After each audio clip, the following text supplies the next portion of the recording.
الحمد للہ رب العالمین والصلاة والسلام علی سید الانبیاء والمرسلین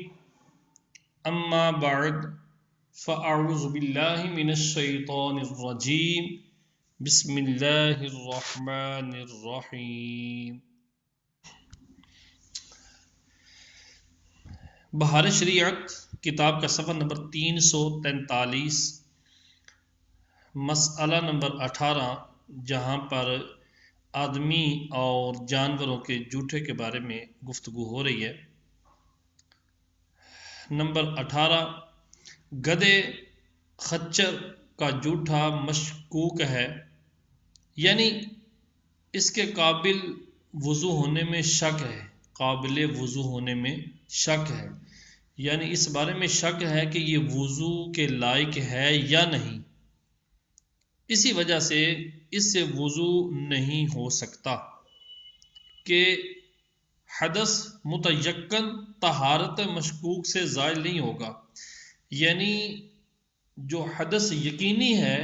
اس بات کا یقین ہے کہ وضو یا غسل نہیں، اور طہارت جس پانی سے کی جا رہی ہے وہ پانی مشکوک ہے، تو حدث متیقن جو حدث یقینی ہے وہ مشکوک پانی سے زائل نہیں ہو سکتی۔ نمبر 19، جو جوٹا پانی پاک ہے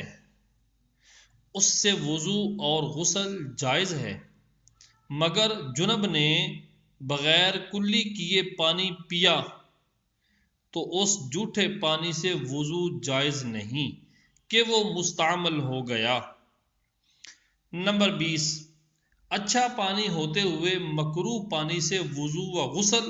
مکروہ ہے۔ مطلق پانی اچھا پانی ہوتے ہوئے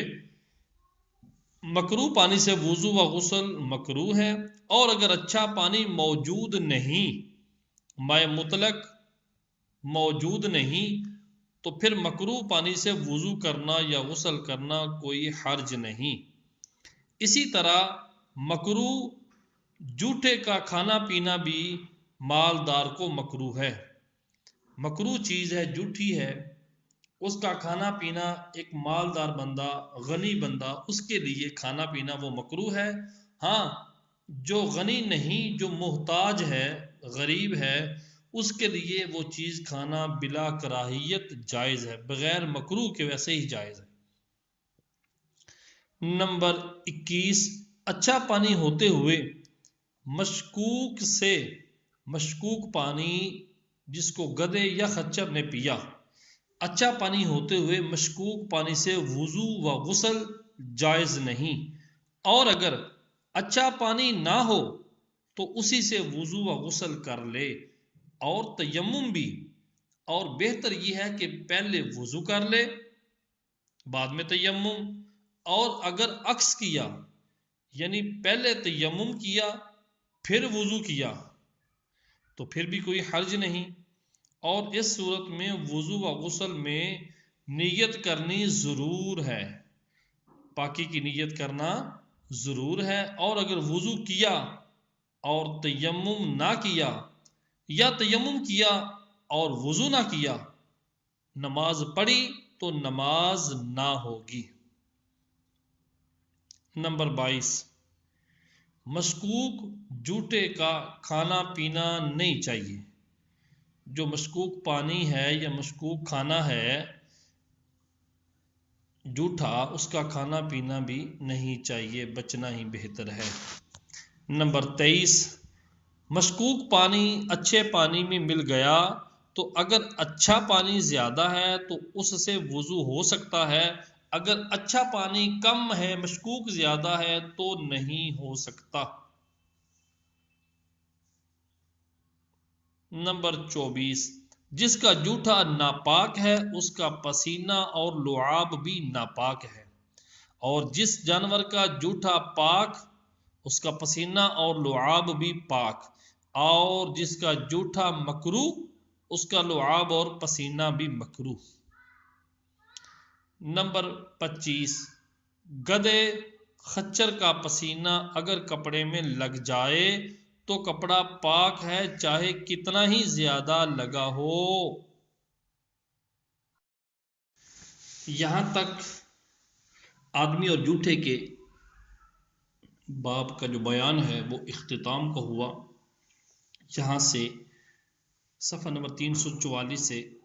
تیمم کا بیان شروع ہوتا ہے۔ اللہ تبارک و تعالی قرآن کریم فرقان حمید کے اندر ارشاد فرماتا ہے، بسم اللہ الرحمن الرحیم وَإِن كُنتُم مَّرْضَىٰ أَوْ عَلَىٰ سَفَرٍ أَوْ جَاءَ أَحَدٌ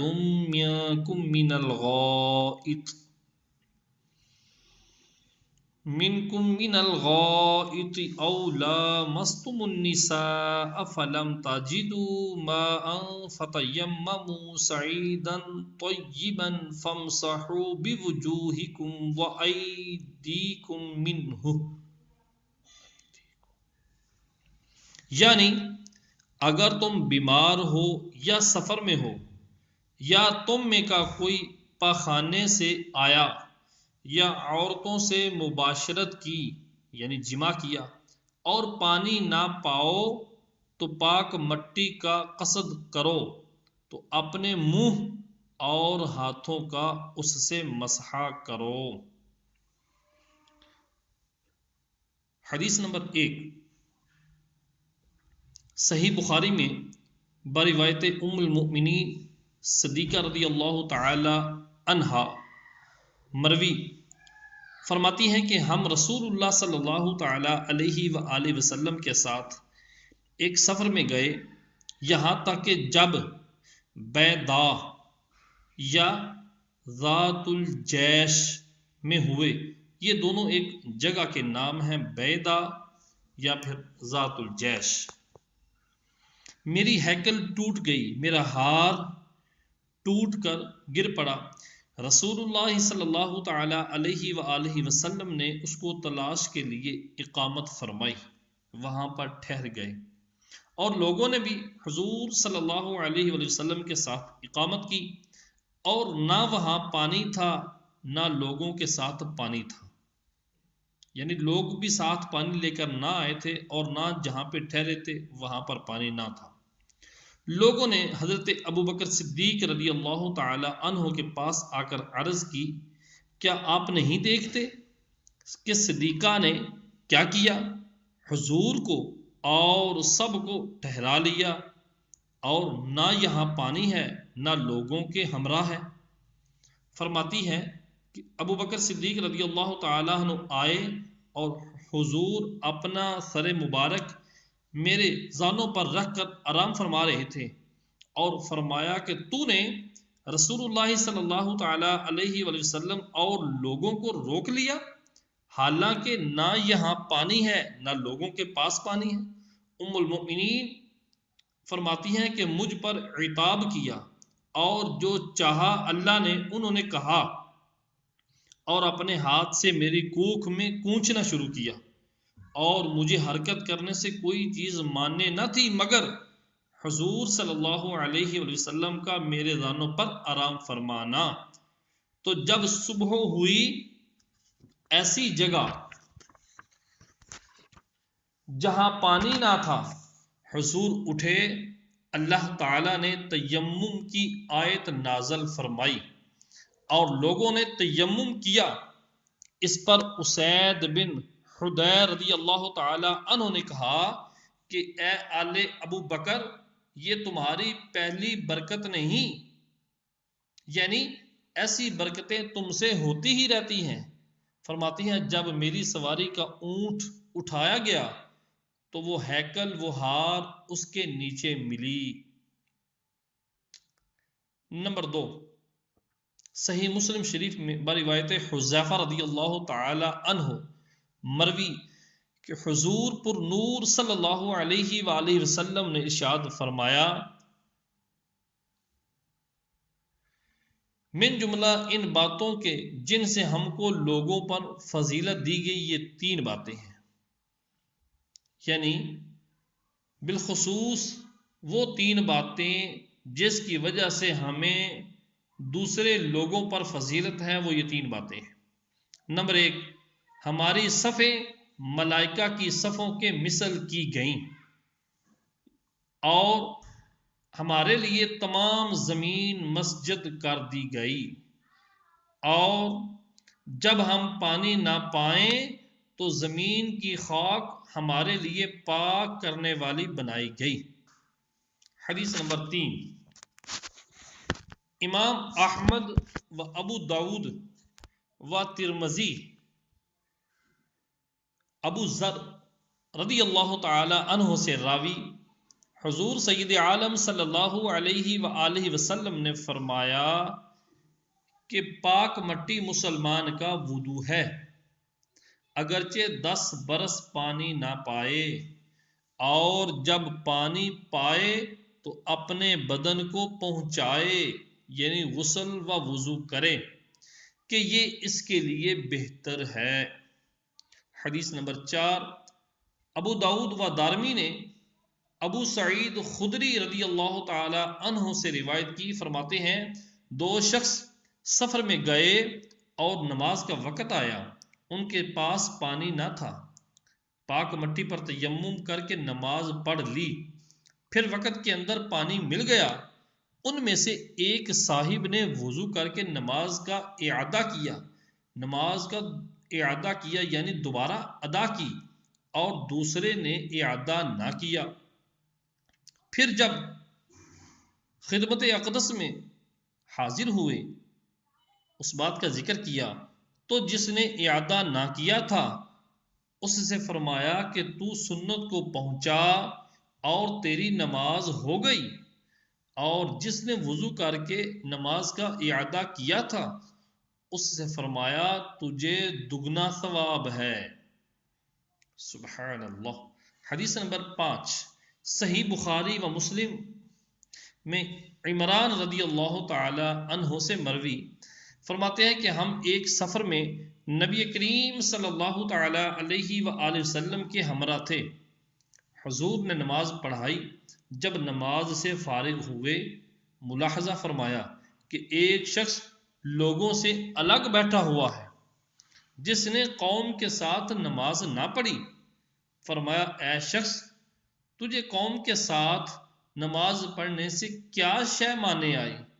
کس چیز نے تجھے روک دیا کہ تو نے جماعت کے ساتھ نماز ادا نہیں کی؟ عرض کی مجھے نہانے کی حاجت ہے اور پانی نہیں ہے۔ ارشاد فرمایا مٹی کو لے کہ وہ تجھے کافی ہے، یعنی مٹی سے تیمم کر اور نماز ادا کر۔ حدیث نمبر 6، صحیحین میں ابو جہیم بن حارث رضی اللہ تعالی عنہ سے مروی ہے،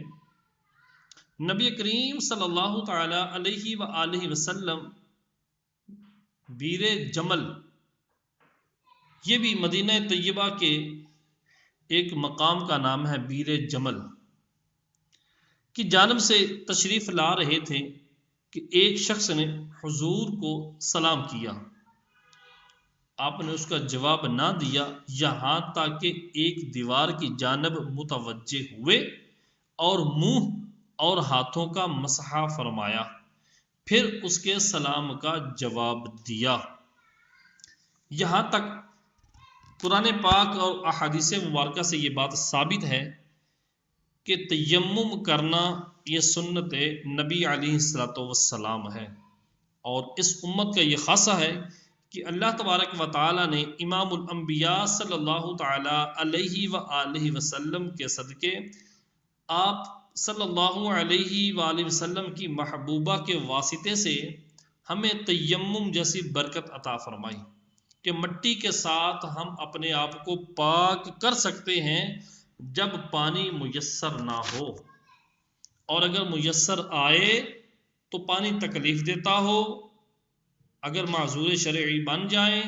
کہ پانی ضرر دیتا ہو، تو پھر ہم مٹی سے، پاک مٹی سے تیمم کر سکتے ہیں۔ یہ نبی علیہ الصلوۃ والسلام کی امت کا یہ خاصہ ہے۔ رب کعبہ نے امام الانبیاء صلی اللہ تعالی علیہ وآلہ وسلم کے صدقے سے ہمیں یہ سہولت سے آراستہ فرمایا۔ یہاں سے تیمم کے مسائل شروع ہوتے ہیں۔ صفحہ نمبر 346 پہ صاحب بہار شریعت ان مسائل کی وضاحت فرماتے ہیں کہ مسلمان کے لیے کب کب تیمم کرنا جائز ہے اور کہاں کہاں تیمم کر سکتا ہے، پانی کے ہوتے ہوئے یا پانی کی عدم موجودگی میں۔ مسئلہ نمبر 1، جس کا وضو نہ ہو یا نہانے کی ضرورت ہو اور پانی پر قدرت نہ ہو تو وضو غسل کی جگہ تیمم کرے۔ پانی پر قدرت نہ ہونے کی چند صورتیں ہیں۔ نمبر 1، ایسی بیماری ہو کہ وضو یا غسل سے اس بیماری کے زیادہ ہونے یا بیماری دیر میں اچھا ہونے کا صحیح اندیشہ ہو کہ اگر میں نے وضو کیا یا غسل کیا تو جو مجھے بیماری لگی ہوئی ہے یہ میری بڑھ جائے گی، یا پھر اگر بڑھی نہ تو پھر جہاں پر یہ 2 دن میں ٹھیک ہونی تھی اگر وضو یا غسل کیا پانی سے تو یہ دیر تک اچھا ہوگا، یہ مزید دن لگ جائیں گے۔ اب وہ اس کو صحیح اندیشہ ہو، اب خواہ یوں کہ اس نے خود یہ بات آزمائی ہو کہ پہلے بھی جب وہ غسل کرتا ہے تو ایسا ہی ہوتا ہے معاملہ کہ بیمار ہو جاتا ہے، بیماری بڑھ جاتی ہے، کہ جب بھی وضو غسل کرتا ہے تو بیماری بڑھ جاتی ہے، یا یوں کہ کسی مسلمان اچھے لائق حکیم نے جو ظاہراً فاسق نہ ہو اس نے کہہ دیا ہو کہ تجھے پانی نقصان کرے گا۔ یہ وہ صورت ہے کہ جس سے وہ بندہ تیمم کر سکتا ہے۔ اسی صورت کے تحت مسئلہ نمبر 2، محض خیال میں بیماری بڑھنے کا ہو تو تیمم جائز نہیں۔ خالی اس کے ذہن میں یہ خیال آ رہا ہے اگر پانی استعمال کیا تو میں بیمار ہو جاؤں گا، میری بیماری بڑھ جائے گی، خالی خیال ہے، یوں ہی کافر یا فاسق یا معمولی طبیب کے کہنے کا اعتبار نہیں۔ کسی کافر نے کہا بھئی تو پانی استعمال کرے گا تو تیری زندگی کو خطرہ ہے، فاسق نے کہا تو وضو غسل کرے گا تو بیمار ہو جائے گا، یا معمولی سا کوئی ڈاکٹر ہے اس کے کہنے پر یہ وضو اور غسل ترک نہیں کر سکتا، ان کے کہنے کا اعتبار نہیں۔ نمبر 3، اور اگر پانی بیماری کو نقصان نہیں کرتا، وہ جو پانی ہے وضو اور غسل کے لیے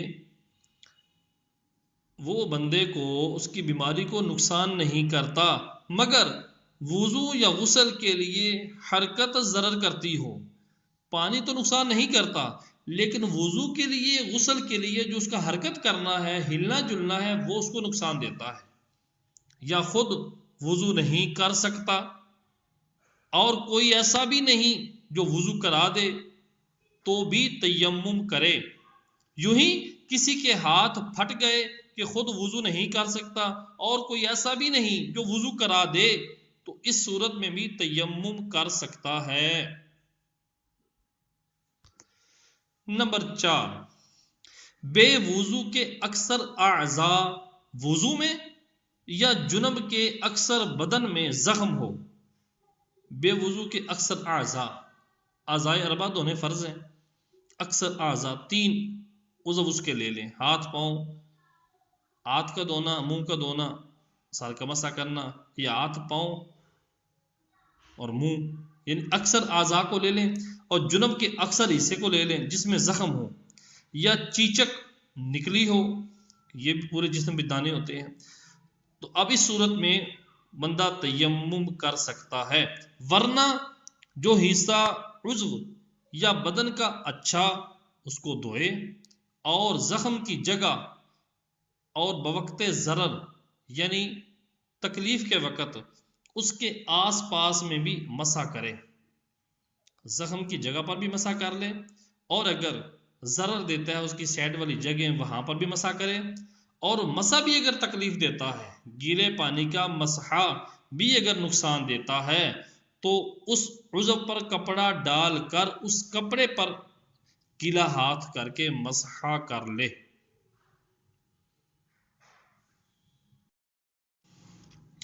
نمبر 5، بیماری میں اگر ٹھنڈا پانی نقصان کرتا ہے تو گرم پانی نقصان نہ کرے، تو گرم پانی سے وضو اور غسل ضروری ہے، تیمم جائز نہیں۔ ہاں، اگر ایسی جگہ ہو کہ گرم پانی نہ مل سکے اور ٹھنڈا نقصان کرتا ہے تو تیمم کر سکتا ہے۔ یوں ہی اگر ٹھنڈے وقت میں وضو یا غسل نقصان کرتا ہے اور گرم وقت میں نہیں، تو ٹھنڈے وقت تیمم کرے،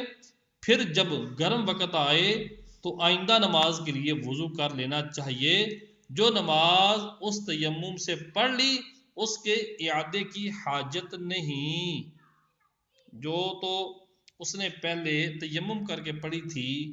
اور اب وقت ایسا ہے گرم پانی سے وضو کر کے نماز پڑھے گا، تو پچھلی تیمم والی نماز کا اعادہ کرنا ضروری نہیں، اس کی حاجت نہیں۔ مسئلہ نمبر 6، اگر سر پر پانی ڈالنا نقصان کرتا ہے تو گلے سے نہائے اور پورے سر کا مسح کرے۔ اور دوسری صورت کہ جس صورت میں تیمم جائز ہے کہ وہاں جہاں پر یہ بندہ پہنچا ہے چاروں طرف 1 میل تک پانی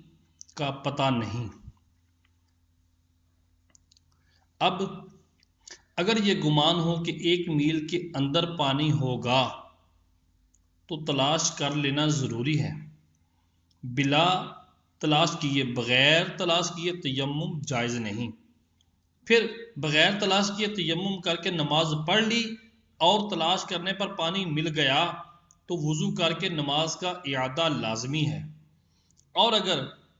پانی نہ ملا، وہ پانی جس کے بارے میں گمان تھا اور تلاش نہیں کیا تھا اور تیمم کر کے نماز پڑھ لی، تو اگر نماز پڑھنے کے بعد پانی مل گیا تو نماز کا اعادہ ضروری ہے، اور اگر پانی نہ ملا تو نماز ہو گئی۔ اگر غالب گمان یہ ہے کہ میل کے اندر پانی نہیں، یعنی غالب گمان یعنی 100 میں سے کم و بیش 60% اس کا یہ ذہن ہے کہ میل کے اندر پانی نہیں، تو تلاش کرنا ضروری نہیں۔ پھر اگر تیمم کر کے نماز پڑھ لی اور نہ تلاش کیا، نہ کوئی ایسا ہے جس سے پوچھے اور بعد کو معلوم ہوا کہ پانی یہاں سے قریب ہے، تو نماز کا اعادہ نہیں، مگر یہ تیمم اب جاتا رہا۔ اور اگر کوئی وہاں تھا مگر اس نے پوچھا نہیں اور بعد کو معلوم ہوا کہ پانی قریب ہے، تو اعادہ کرنا چاہیے۔ نمبر 9،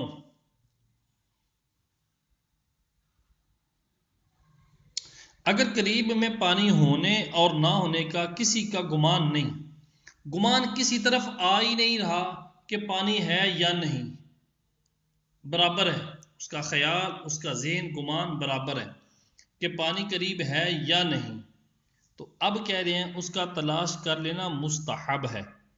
بغیر تلاش کیے تیمم کر کے نماز پڑھ لی تو نماز ادا ہو گئی۔ نمبر 10، بندے کے پاس آب زمزم ہے، آب زمزم یعنی زمزم شریف ہے، آب زمزم بمعنی زمزم، بندے کے پاس زمزم شریف ہے جو لوگوں کے لیے تبرکاً لیے جا رہا ہے، تبرک کے طور پر لوگوں کے لیے لے کر جا رہا ہے،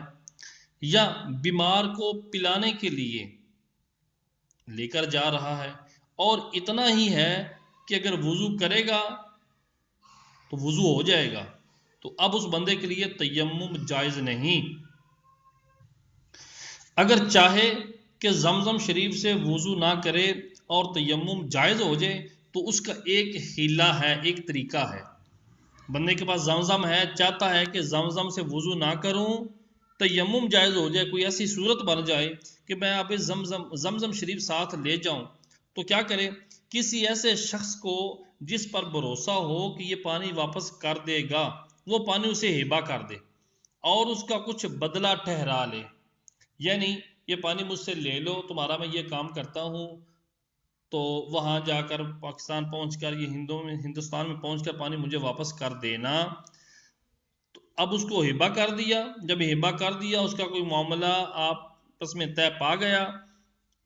اس کے حوالے پانی کر دیا، تو اب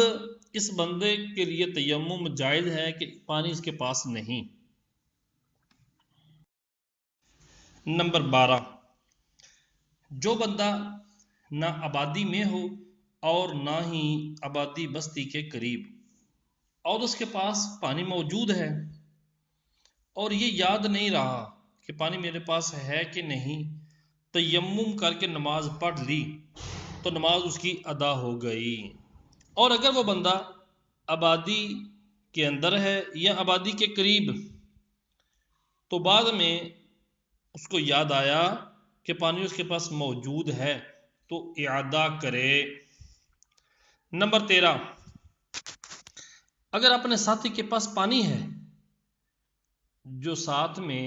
سفر کر رہا ہے اس کے پاس پانی ہے اور یہ گمان کرتا ہے کہ مانگنے سے وہ دے دے گا، تو مانگنے سے پہلے تیمم جائز نہیں۔ پھر اگر نہیں مانگا اور تیمم کر کے نماز پڑھ لی اور بعد نماز مانگا اور اس نے دے دیا، تیمم کر کے نماز پڑھ لی، نماز پڑھنے کے بعد مانگا اور اس نے دے دیا، یا بے مانگی اس نے خود دے دیا، تو وضو کر کے نماز کا اعادہ کرے، لازم۔ اور اگر مانگا اور نہ دیا تو نماز اس کی ادا ہو گئی۔ اور اگر بعد کو بھی نہ مانگا، نماز پڑھنے کے بعد بھی نہیں مانگا، جس سے دینے یا نہ دینے کا حال کھلتا، اور نہ اس نے خود دیا، تو نماز ہو گئی۔ اور اگر دینے کا غالب گمان نہیں، زیادہ گمان اس کا یہ ہے کہ نہیں دے گا، اور تیمم کر کے نماز پڑھ لی، جب بھی یہی صورتیں ہیں کہ بعد کو پانی دے دیا تو وضو کر کے نماز کا اعادہ کرے، اگر نہیں دیا تو پھر اس کی نماز ادا ہو گئی۔ نمبر 14، نماز پڑھتے میں کسی کے پاس پانی دیکھا، نماز پڑھتے پڑھتے کسی کے پاس پانی دیکھا اور گمان غالب ہے کہ دے دے گا، تو چاہیے کہ نماز توڑ دے اور اس سے پانی مانگے، اور اگر نہیں مانگا اور پوری کر لی، اب اس نے خود یا اس کے مانگنے پر دے دیا، تو نماز کا اعادہ لازم ہے، اور نہ دے تو اس کی نماز ادا ہو گئی۔ اور اگر دینے کا گمان نہ تھا، یہ گمان تھا کہ یہ نہیں دے گا، اور نماز کے بعد اس نے خود دے دیا یا مانگنے سے دیا، جب بھی اعادہ کرے، نماز دوبارہ پڑھے۔ اور اگر اس نے نہ خود دیا نہ اس نے مانگا کہ حال معلوم ہوتا، تو نماز ہو گئی۔ اور اگر نماز پڑھتے میں اس نے خود کہا کہ پانی لے لو، یہ نماز پڑھ رہا تھا اور اس نے پانی دیکھا تو اس نے کہا کہ پانی لے لو، اور وہ کہنے والا مسلمان ہے، تو نماز جاتی رہی، ٹوٹ گئی، نماز توڑ دینا فرض ہے۔ اور اگر کہنے والا کافر ہے، جس کے پاس پانی ہے، اگر وہ یہ کہہ رہا ہے کہ پانی لے لو اور کہنے والا کافر ہے، تو نماز نہ توڑے۔ پھر نماز کے بعد اگر اس نے پانی دے دیا تو وضو کر کے اعادہ کر لے۔ اس مسئلے کے اندر تفصیل ہے، نمبر 13 اور 14 کے اندر ذرا دھیان سے بندہ اگر سن لے تو آسانی سے سمجھ آ جائے گی۔ نمبر 15، اور اگر یہ گمان ہے کہ میل کے اندر تو پانی نہیں، گمان یہ ہے، خیال یہ ہے کہ میل کے اندر پانی نہیں، مگر 1 میل سے کچھ زیادہ فاصلے پر مل جائے گا، یہ گمان ہے کہ میل کے اندر پانی نہیں، میل سے کچھ آگے جائے، کچھ سفر کرے تو پانی مل جائے گا، تو مستحب ہے کہ نماز کے آخر وقت مستحب تک تاخیر کرے، اس کے لیے مستحب یہ ہے کہ نماز کو مؤخر کرے، آخری وقت تک لے جائے، لیکن عصر و مغرب و عشاء میں اتنی دیر نہ کرے کہ وقت کراہیت آ جائے۔ اگر تاخیر نہ کی اور تیمم پڑھ لی تو نماز ادا ہو جائے گی۔ یعنی اگر اس کو پتہ ہے، گمان یہ ہے کہ میل کے اندر پانی تو نہیں، لیکن میل سے کچھ زیادہ فاصلے پر پانی مل جائے گا، گمان کرتا ہے، اب اس بندے کے لیے مستحب یہ ہے کہ نماز کو آخر وقت تک لے جائے، لیکن آخر وقت سے مراد بھی یہ نہیں ہے کہ نماز کو مکروہ وقت میں داخل کر دے۔ تو اس وجہ سے مکروہ وقت میں داخل کرنے سے پہلے پانی مل گیا تو نماز ادا کر دے، کراہیت میں نماز کو نہ لے جائے، تیمم کر کے نماز پڑھ لی تو نماز اس کی ادا ہو جائے گی۔